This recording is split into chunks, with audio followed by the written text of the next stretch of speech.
Hi, Courtney. Welcome to the Power Talk Show powered by Business Talks Weekly. Thank you so much for joining our channel, a podcast today. Can you tell us a bit about your professional background and what led or what inspired you to advise the CEO? Sure. So currently, I run my own private boutique consultancy where I'm advising level executives in Fortune 500 firms. I have a particular focus in the financial services industry, but I do work with people outside of that industry. It's just that my own background is rooted within financial services, so I tend to do a good deal of work there. And um, my history, so I've been doing that exclusively, running my own firm for the last 3 years. Prior to that, I spent over 25 years working within the financial services field, specializing in human resources and talent management and talent development. And I was an insider who was helping leaders to continue to grow in their capacity to lead, to elevate within the organization.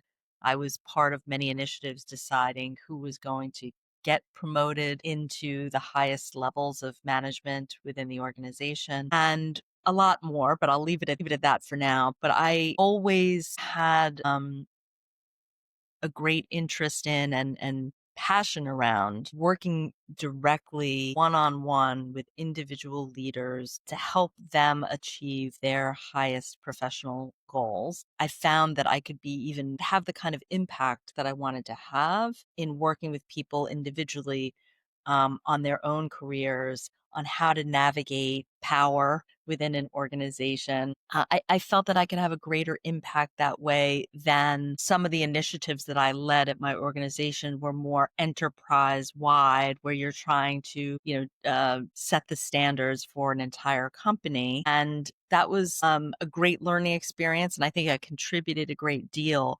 But in terms of what matters to me the most is that individual relationship and helping people who are really motivated to do more but aren't really sure how they're going to do it, or who have a lot of, moments of doubting themselves, or uncertainty about how to elevate from, let's say, the middle of the organization to the upper echelon. I just find that incredibly rewarding. And so I took the 25 plus years of in-house experience and did what I always said I was going to do, which was to develop my own consultancy. And yeah, I'm thrilled that I get to do that now. Thank you so much, Courtney, for You're sharing welcome. that with us. Sure. You work with so many C-suite executives, different levels, different industries. What is a common challenge that you see among all of them? Yeah. Wow, there's a few. I think, one thing that I run into often is people who don't know how to generate the visibility, ironically enough, that they need to within their field and within their own organization. Um, that will shine a light on the value of what they bring to the table. Absolutely. There are many people who are quite talented, but they feel uncomfortable with telling their story, with advertising what they do, because they don't want to appear like they're too egocentric, or like bragging and so forth. Right. So, and yet that gets in their way because, as I love to say to people, opportunity can't find you if you can't be found. And the irony here is that even at a pretty high level of achievement in terms of how high you've risen in the leadership ranks, this can still become a blocker for folks, even when they've gone pretty high, but maybe they want to go even higher. And they're just not intelligently laying claim to what it is about them and the way they lead. And of course, they don't do it alone. They do it with teams of people. You want to give credit to your people. That's very important, but you can't downplay what you brought forward and expect to keep elevating. So that's one thing. I think the other thing that I see a lot is people who limit themselves unnecessarily.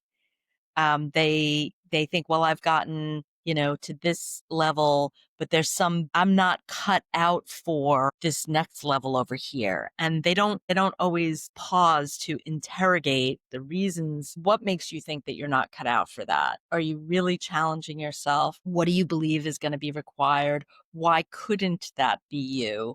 If that's something that you want. So for some people, that's a fear that, let's say I work, so hard, so many hours, I'm not able to be with my loved ones the way I would want to be. I can't possibly take on, more accountability and responsibility. And the truth is, while there is more exposure at the even senior levels, and there are certainly greater, I don't know if they're greater, but there are additional kinds of stress and challenge that you face at those levels.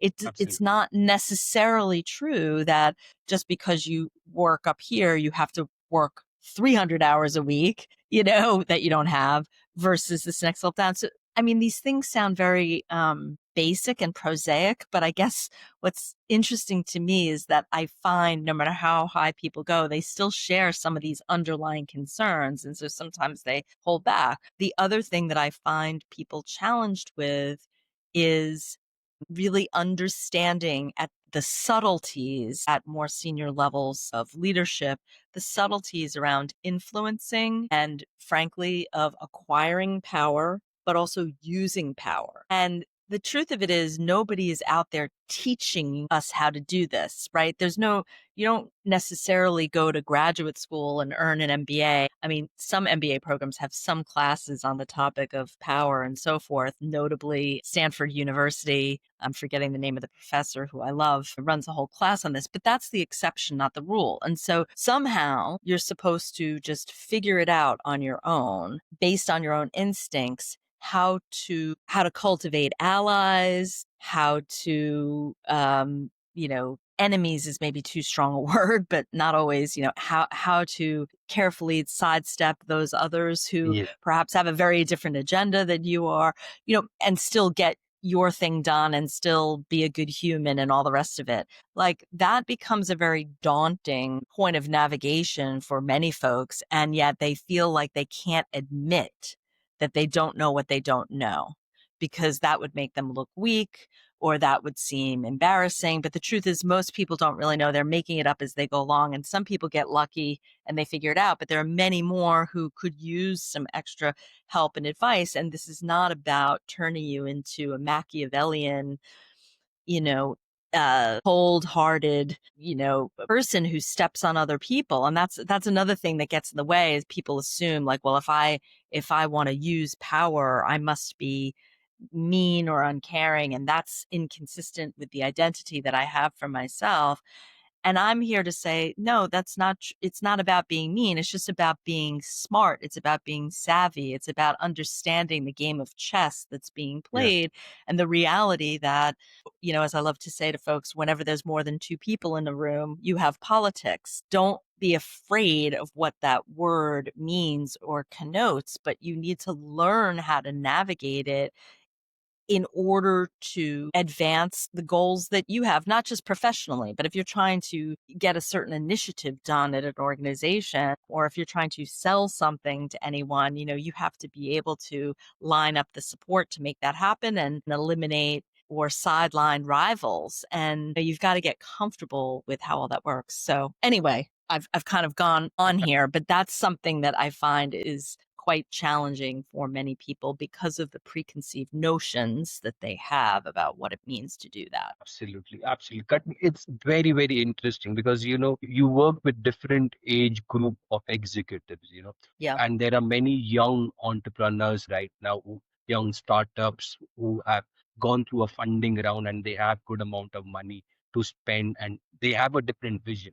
What Yes. do you see the difference between an executive who has been into a business, who is a veteran, and then an executive who is a new startup founder? I mean, I think that, well, I think the fundamentals are the same. And what I mean by fundamentals are any kind of, we could spread this out to its broadest extent. We are humans in a relational, we live in a relational world. What do I mean by that? Or a social world. I don't care whether you're talking about in your personal life or in your work life or, within work, how you make your money, whether you were the founder of a startup or whether you're working in a very established, bureaucratic, a Fortune 500 firm. You get things done with and through other people. And because of that, understanding how to motivate other people, understanding how to build coalitions of support,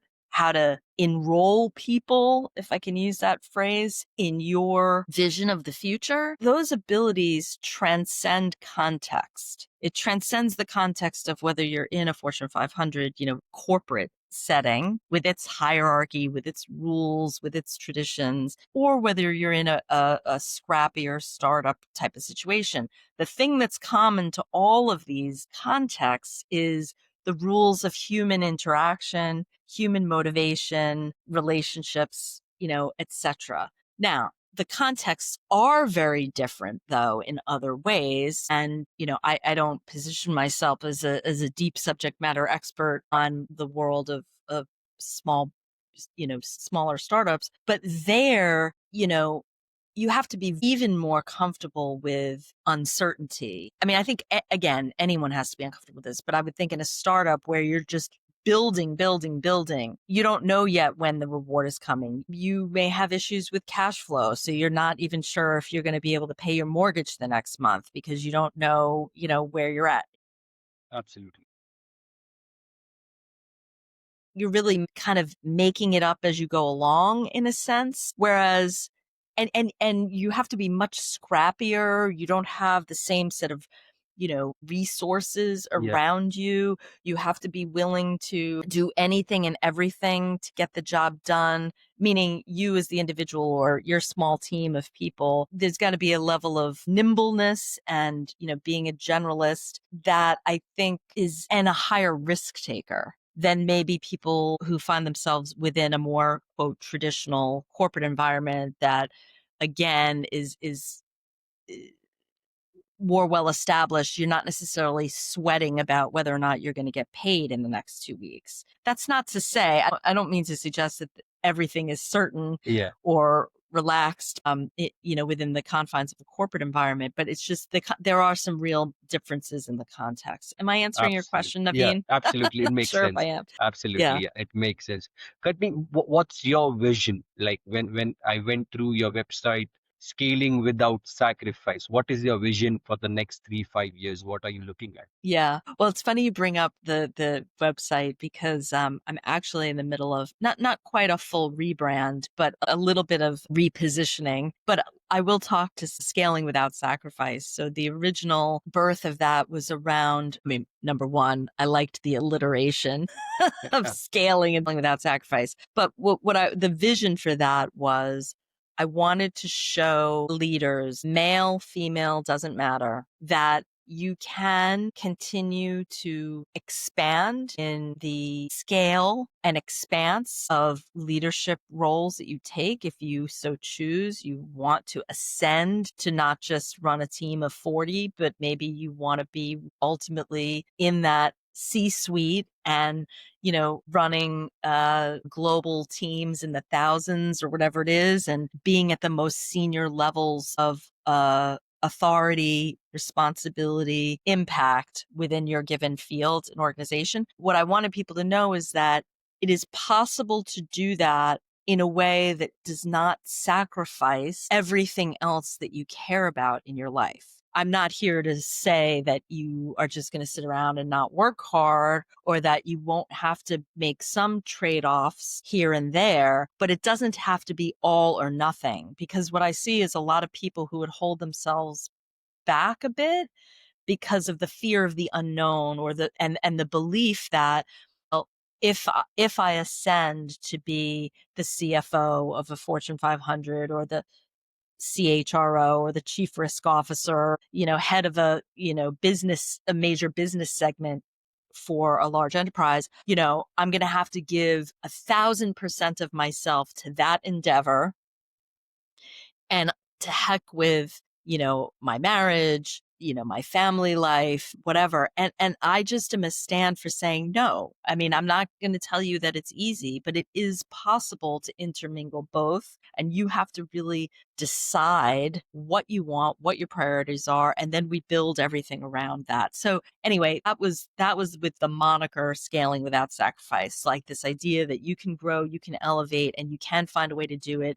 That doesn't mean you're trading off everything else, that you care about. Yeah. I still use that phrase, but I'm going through a bit of a slight tweak in it, because what I have found over time is that many people will come to my website and they assume that my focus is only on, work-life balance, or that I'm specifically focused on working with women. And there's nothing wrong with that, but that isn't my singular focus. And in my practice, I work pretty much equally, but if anything, a little bit more with men than with women. I love working with both. What I'm most interested in is supporting people I don't want anyone to have regret in their life for not using the gifts and talents that they have in their highest expression.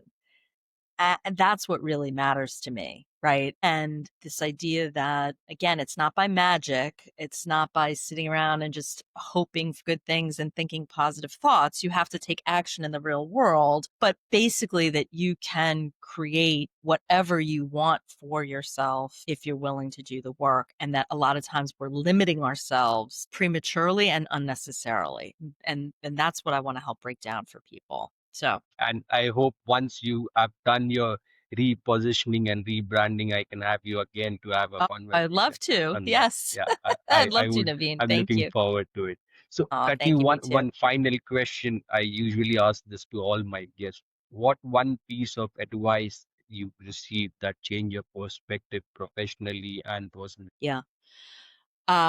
The one that comes to mind in this moment is a mentor would say to me, and a mentor and someone that I used to work for would always say to me, "It's not about you." And I remembered at first hearing that and thinking, "Well, what do you mean by that?" I mean, I know what the words mean, but like, why are you saying that to me? And then it got me thinking, is she telling me that I'm selfish? Like, because I'm not, I like to believe that I'm not selfish, that I am concerned with other people, la, la, la, la, la. And what I came to appreciate over time was that, and she was saying it in the context of me as a leader within the organization. And perhaps I was trying to make decisions about something. And I think at the time I was overly focused on what were people going to think about me, right? Like, and losing sight of, not that it's wrong to be concerned with how others are assessing you, but that this isn't about you ultimately. Like, this is about, we're running a business. You're leading a team to achieve certain outcomes. It's not about you. It's about how you are helping to shape and lead this group of individuals to achieve what we as a collective for the organization need to get done. And also, I think what she was trying to tell me was, get out of your own head. Like, when you're overly focused on yourself and how others are going to judge your performance or whatnot, it's very constricting. If you can kind of step away from that narrow focus and get yourself more concerned with, what do other people need from you for the good of the collective, then you're able to just sort of more naturally step into your leadership. But when you're overly focused on, what's everyone thinking about me? Will they like me? Will they not like me? Blah, blah, blah, all that. It just constricts you unnecessarily. And I do think that applies in your personal life as well. It's just a good way to get some healthy distance from the over focus on yourself. Again, it's a subtlety. It's like, I don't think she was judging me or saying, you're too self-involved. I mean, I think there's some of that, but the bigger point is not, it's not to punish you. It's not to say like that you shouldn't care about these things. What it's saying is the over focus on how you look, how others think of you. It contracts you and it sort of misses the point. If you can let some of those concerns go and focus more on, what does anyone in this situation need from me to help them, the better Absolutely. off you're going to be. So Absolutely. um, I have that has stuck with me for several years for sure. Absolutely. Thank you so much, Courtney, for sharing that with us. It is not about you. And thank you so much, Courtney, for giving us time today and joining our channel. It was a You're wonderful so welcome. conversation. Thank you. Thank you, Naveen. I really appreciate it. Look forward to coming back in the future.